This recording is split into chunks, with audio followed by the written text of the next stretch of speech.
Right now on 13 Action News Live at 11, a state of emergency in Hawaii. Residents on guard as lava erupts from new cracks on the Big Island.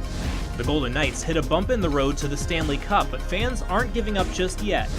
Caught on camera, things go from bad to worse when a car chase turns into a shootout in a neighborhood. But first, a Friday night drive involving 5 young people proved deadly in the northwest part of the valley for a teenage girl. Tonight, a 19-year-old woman is charged with DUI. 13 Action News reporter Aaron Drawhorn is live with the very latest. Aaron? Tom, the driver of the truck, only 19 years old, was under the influence, according to police, when she somehow lost control of her truck, flipping and killing one person. That dangerous drive came to a crashing end just before 10 last night at Sky Point Drive and Kyle Canyon Road. Investigators say Nina Gately lost control, ran off the road, steered her pickup back, but that Chevy Silverado flipped over. 2 teens riding in the bed of her pickup were thrown from the back of that truck. That boy and girl suffering some serious injuries. Medics rushing to the rescue, but they could not save a 16-year-old girl thrown from the front of the truck. She died later at Mountain View Hospital. The force of the crash also left Gately, the driver, thrown out with some major injuries. She is in custody tonight. We just checked jail records. She is due for her first of many hearings tomorrow morning, 9 o'clock. Aaron Drawhorn, 13 Action News. Well, the Western Conference Finals not starting out the way the Vegas Golden Knights would have hoped, losing Game 1 to Winnipeg 4-2 tonight. But crowds still gathered to watch the Knights take the ice. 13 Action News sports reporter Ross Lippman was at the official watch party downtown and got fans' reaction to that tough loss. 3 first-period goals propelling the Jets to a Game 1 win in the Western Conference Finals. For the Knights and all of the fans watching here at the downtown Las Vegas Event Center, it puts them in an unfamiliar position, trailing in a playoff series. You tend to lose a little bit of hope, but you know the team is strong and anything can happen in hockey. Goals from Braden McNabb and Bill Carlson, the only highlights for the Knights Saturday night. Some fans chalking it up to the team's first time on the road to start a series and too much rest. We didn't have home ice, but they had to go. We had 6 days off. I was hoping that would be good, but too much time sometimes. But it's far from doom and gloom with this crowd.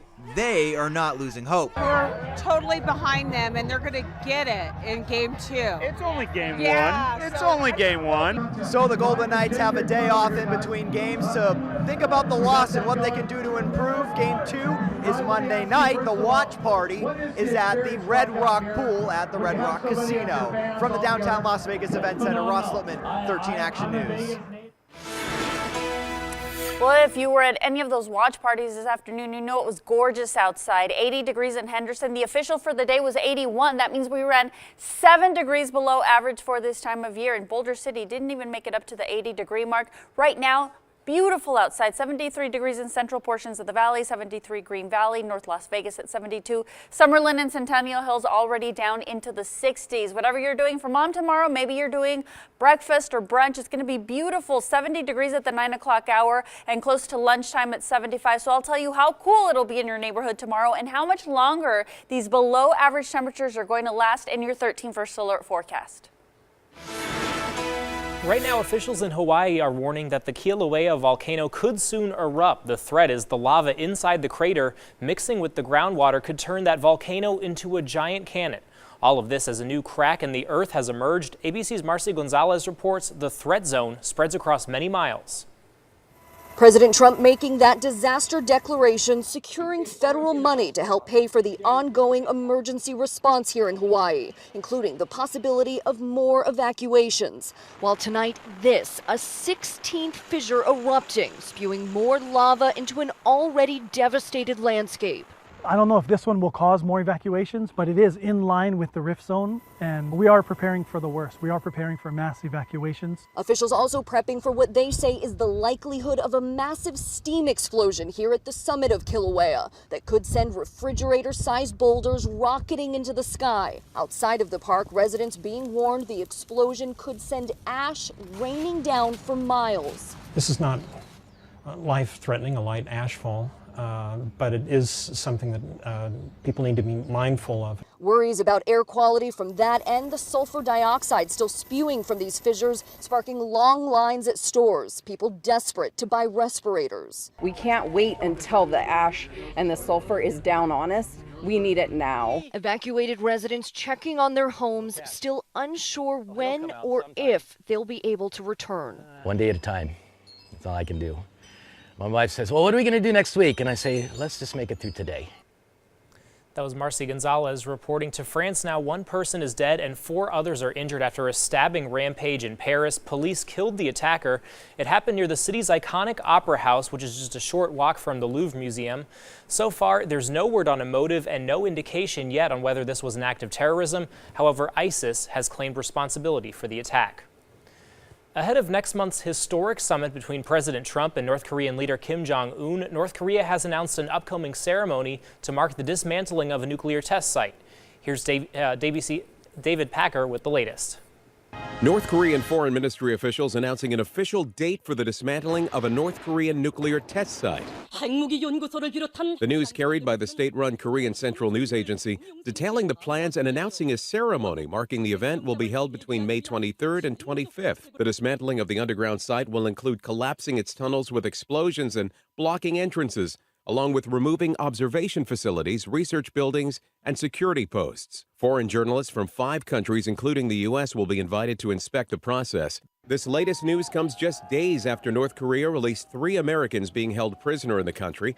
President Trump optimistic about Kim Jong-un's motives for their June 12th summit. I think he did this because I really think he wants to do something and bring that country into the real world. U.S. Secretary of State Mike Pompeo saying the 2 countries are in complete agreement about the objectives of the meeting. If North Korea takes bold action to quickly denuclearize, the United States is prepared to work with North Korea to achieve prosperity on the par with our South Korean friends. June 12th will be the first meeting ever between a sitting U.S. president and the leader of North Korea. Dave Packer, ABC News, New York.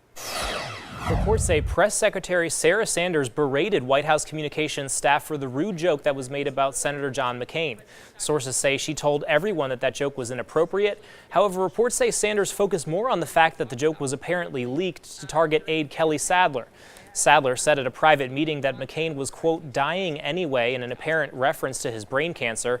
She later apologized to McCain's daughter, Meghan. Well, if you plan on voting in the upcoming June primary election, time is running out. If you're registering by mail, the election department must get your registration application by this Tuesday, May 15th. After Tuesday, you can only register in person or online by May 24th. The primary election is June 12th. Early voting starts at the end of the month. Well, it was a big morning to celebrate the founding of the city of Las Vegas.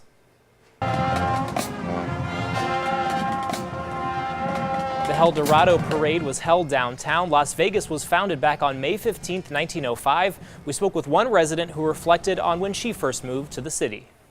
I'm originally from Southeast Texas, so when I came to Las Vegas, I ended up working at a Western store here, Adams Western Store, and got really connected to the cowboy community. Found out about El Dorado, that was like, a hell-raising event, and I wanted to be involved, so I got involved. The Wild West, gotta love it, and among the dozens of people in the parade, survivors of Route 91 also participated. The man who police say fondled a woman at UNLV is released on bail. D'Angelo Clark was arrested in April. His bail condition is to stay away from UNLV. He's expected back in court in July for sentencing. Las Vegas Fire and Rescue thinks squatters may be to blame for an early morning fire at a vacant building. It happened on Paradise Road near Sahara. Fire investigators believe the fire started in an outside closet on the rear of the building and then extended into the attic area. No injuries were reported. Caught on camera, a teenager gets into a scuffle with an officer who's trying to arrest him outside of a Waffle House. Now a federal agency is taking over the investigation into the incident as backlash against the police department grows. A wild car chase and shootout is captured on dash cam. The man in the car in pursuit of another vehicle when officers join in. And count on Chopper 13 to bring you breaking news fast and first. We'll be right back. Now to some breaking news just coming in. Metro is investigating an officer-involved shooting. It happened just before 11 o'clock near Desert Inn in Nellis. One suspect was shot. Right now, there are no reports of any officers being injured. We have a crew heading to the scene right now, and we're working on getting some more details. And some new details about that violent confrontation at a Waffle House in North Carolina that was all caught on camera. The FBI is now involved. In the video, you can see a police officer appears to choke and then take down a customer before placing him under arrest. Tonight, several investigations are underway as that customer speaks out about what happened before the officer arrived. Get your hands off of me! Tonight, the FBI joining the investigation into this incident at a North Carolina Waffle House. Cell phone video showing an officer holding 22-year-old Anthony Wall by the throat. Wall seen earlier in the night yelling at Waffle House staff, angry over the service. Police asking witnesses for video to connect these tense moments. Tonight, Waffle House telling ABC News, "We believe there is more to these stories than the short videos that have been posted might suggest." Wall says it started when one of the employees refused to serve their party after they sat at a table that hadn't been cleaned. He just stopped and asked us why the hell would we sit at a table that's dirty. Wall now charged with disorderly conduct and resisting an officer, admitting he may have fueled the conflict. I think I went overboard as far as like me going back and forth with them. It could have been avoided. But saying the officer's response was disproportionate. I got aggressive with him because you are choking me. The mayor of Warsaw defending the officer's actions in this Facebook post. This is not a racially motivated issue. Ariel Reshef reporting there. The officer is now on administrative leave pending that investigation. Waffle House says it trains its employees to call police whenever they feel in danger. A Contact 13 consumer alert for you tonight. Chili's is warning customers that their credit card information might have been stolen. The company says they recently found malware in their system that's used to gather numbers. They aren't sure how many customers or what locations were affected, but those who used a card at the restaurant in March or April are at risk. The 9 members of the Puerto Rico Air National Guard who were killed when their plane crashed in Georgia earlier this month are being remembered. The city of Port Wentworth held a memorial service for the victims on Saturday. That crash remains under investigation by military officials. We are ready to fight. Housing is a human right. More than 100 people took part in the March on Amazon rally in Seattle. The marchers pushed the city council not to back down from the proposed head tax on large businesses. They would have had to pay $500 per each employee, which would go to help the homeless. The measure would cost Amazon $20 million a year. But because of that, the company has put on hold the construction of its new 17-story office tower in Seattle. Caught on camera, bullets go flying during a wild car chase in Michigan. It's video you just have to see to believe. ABC's Kenneth Moton has the dashcam video that caught it all. This heart-pounding high-speed chase and shooting captured on police dash cameras sparked by a love triangle. Police in Dearborn, Michigan ramming the silver car. Behind the wheel, suspect Ruben Salinas, seen firing out of the vehicle at that black pickup truck, driven by his ex-girlfriend's current boyfriend. Investigators say the suspect, armed with a handgun, confronted the couple at a home in nearby Melvindale. Minor altercation between the girlfriend and the suspect to get the weapon away from him. The boyfriend took off, the suspect right behind him when police joined the dangerous pursuit. Tactical training kicked in. We can never come up with every scenario, but our officers were trained well enough to think on their feet. Officers struck Salinas' car 3 times as he continued to fire shots. Police said the terrifying chase ended when the suspect turned the gun on himself, taking his own life.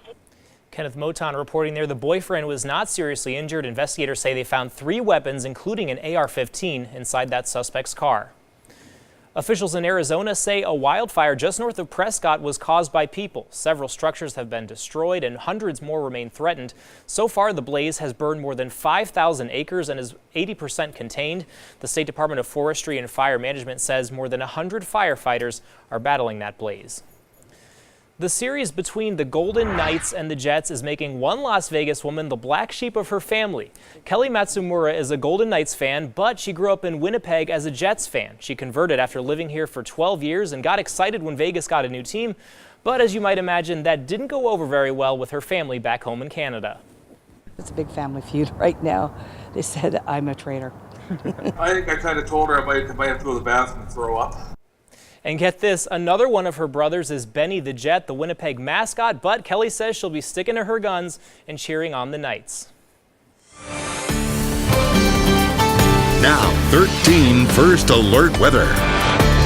Mother's Day is about 40 minutes away, so I think I can officially say Happy Mother's Day to all you moms out there. It's going to be a picture-perfect day to celebrate your day. A couple of breezes coming in the afternoon, but take a look at what a day we're going to have tomorrow.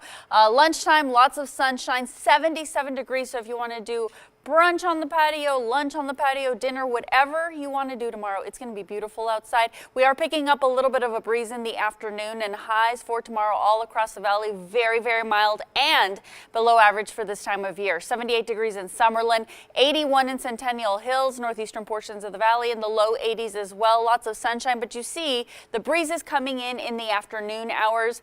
In the southwest, Mountains Edge will be at 83 degrees. Parts of Henderson, Green Valley, 83 there. Anthem at 81 degrees. And if you're doing any boating tomorrow, really best to do it in the first part of the day because, again, you really don't want to be out there with a 14-mile-per-hour wind in Lake Mead. But temperatures will be quite nice at 85 degrees. If you're maybe headed up to the mountains for tomorrow to celebrate with Mom, check it out. Red Rock, 77 degrees. Mount Charleston, of course, a bit cooler, 57 for the high. And again, Lake Mead picking up those winds in the afternoon, but temperatures very, very nice at 85 degrees. See that counterclockwise rotation? That's our system. That was our big wind maker. And it's sort of lingering over the area. It's dropped a little bit to the south. That's what brought us the cool down. But it is going to sit over the area and lose energy as it does. We're going to continue to see the occasional breeze, but we'll also continue to see below average temperatures in the short term. Wind speeds, not a problem, but of course the big question we get is, are the winds going to make a comeback? Well, in the short term, no.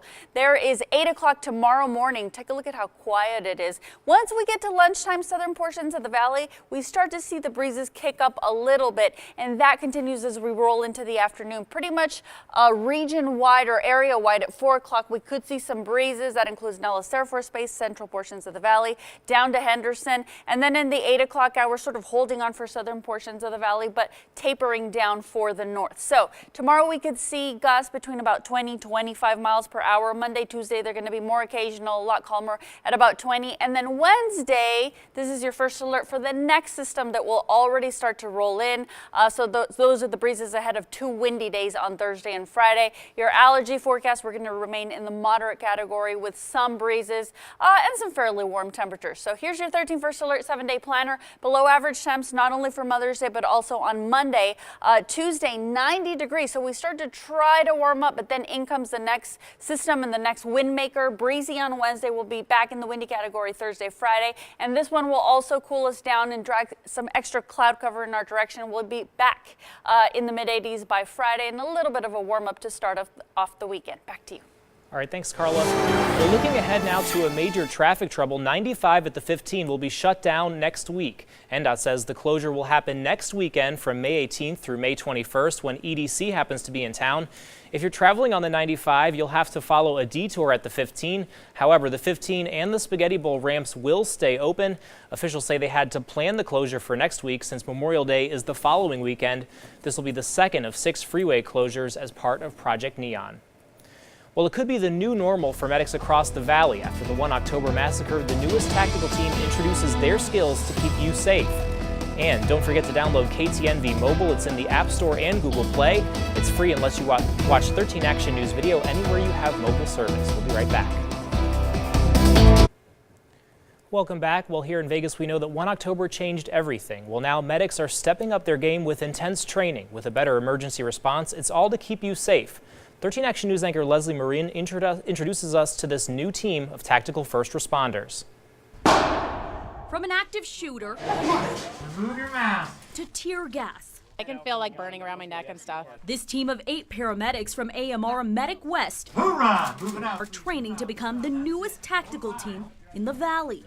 But being a part of this team, far from a walk in the park, Leslie Schaefer has spent 13 years as a paramedic. No call could have prepared her for this. Mentally, we're kind of preparing for it, but once you're in there, it's something completely different. The paramedics put through SWAT exercises. First, a tear gas chamber. Gets to the point where it starts choking, you can't breathe. Jalapeno peppers rubbed all over my body. My 2 medics that are off, I need a diamond 4. But before they could fully recover, the team's responding to an active shooter scenario. Right now, they're trying to give aid to the people who were shot in this active shooter training situation. Now, this situation is all too real for some of these paramedics. We were all there on October 1st. The idea for this team was born out of tragedy. We had a lot of lessons learned after 1 October. The biggest lesson, the only way to save more lives is to get paramedics on the front lines. The traditional model was for us to sit back, wait, make sure it's completely safe. We're wasting precious minutes at that point. Putting their lives on the line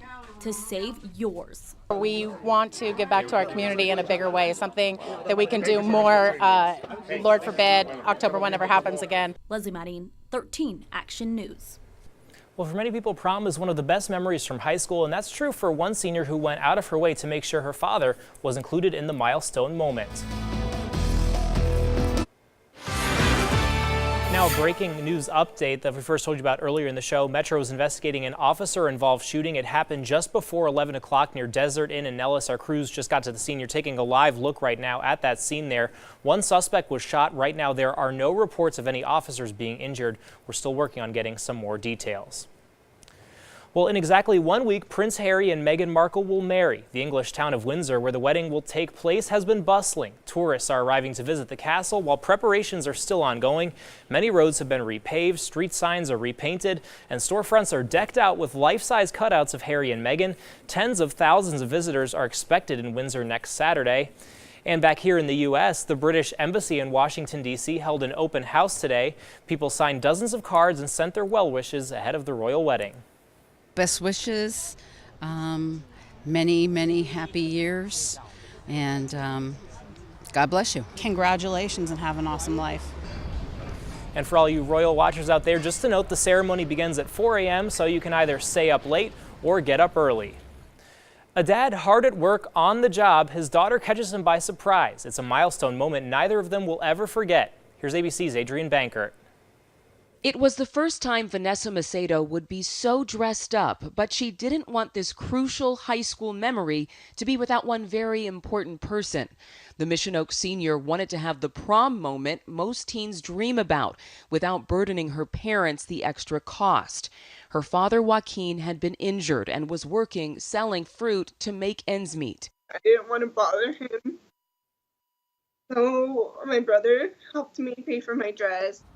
When the big night came, her dad had to work, so she made a 25-mile detour to drop by and surprise him.